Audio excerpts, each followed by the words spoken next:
Во Чешиново во тек е изградба на крака од улицата Маршал Тито со должина 92 метри. Градоначалникот Далибор Ангелов денеска изврши увид на градежните активности кои се во завршна фаза, а со поставувањето на асфалтната маса ќе бидат и комплетно финализирани.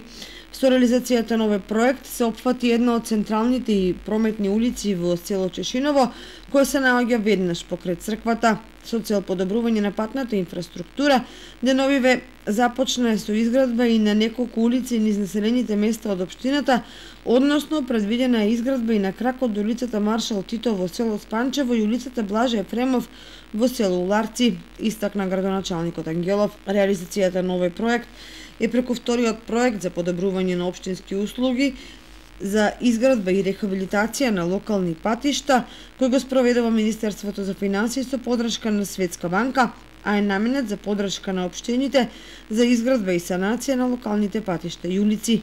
Вредноста на проектот изнесува 1.652.000 денари со пресметан ДДВ.